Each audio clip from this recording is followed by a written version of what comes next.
देखो न्यूज ये है कि जो राष्ट्रपति का अभिभाषण होता है, संबोधन होता है, उसके बाद धन्यवाद प्रस्ताव लाया जाता है, मोशन ऑफ थैंक्स। उस पर पीएम मोदी जी स्पीच नहीं दे पाए, है ना, लोकसभा में नहीं दे पाए, राज्यसभा में उन्होंने दिया। तो ये तो हो गई न्यूज। अब इस न्यूज का हमारे एग्जाम के पर्सपेक्टिव से क्या फायदा है, ये हम देखते हैं। तो एग्जाम के पर्सपेक्टिव से हमारा क्या इंपॉर्टेंट है।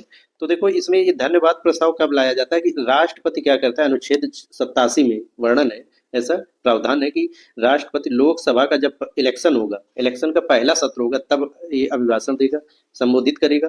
और या वर्ष के पहला जो सत्र होगा उसमें सेशन, है ना, दोनों एक ही साथ में बैठेंगी, लोकसभा और राज्यसभा, और राष्ट्रपति का विशेष संबोधन होगा, अभिभाषण देगा, है ना। इस अभिभाषण में क्या रहता है कि सरकार की नीतियों, कार्यक्रमों आदि का वर्णन रहता है, मतलब तारीफ किया जाता है एक प्रकार से। अब इस जो राजपक्ष का अभिभाषण होता है, संबोधन होता है, इस पर दोनों सदन मतलब धन्यवाद प्रस्ताव लाते हैं कि हाँ बहुत अच्छा रहा ये वो, है ना। तो उन दोनों सदन में अलग अलग ये चर्चा के लिए रखा जाता है। इस पे आलोचना, विपक्ष आलोचना करता है मुख्य रूप से, और सरकार उसकी तारीफ करती है। मान लो सरकार ही एक प्रकार से मंत्रिपरिषद या ये मोदी जी के निर्देश पे ही, मतलब प्रधानमंत्री के निर्देश पे ही बनता है। तो उसमें अगर जो ये पारित ना हो पाए, मतलब सदन में, लोकसभा में ये पारित ना हो पाए, तो आप सरकार फिर विश्वास खरीदेगी और सरकार गिर जाएगी। तो मतलब संसद इसके द्वारा भी, धन्यवाद प्रस्ताव के द्वारा भी मंत्रिपरिषद पे नियंत्रण रखती है ना, कार्यपालिका पे नियंत्रण रखती है। कार्यपालिका क्या है, मंत्रिपरिषद एक प्रकार से। और विधायिका क्या है, संसद।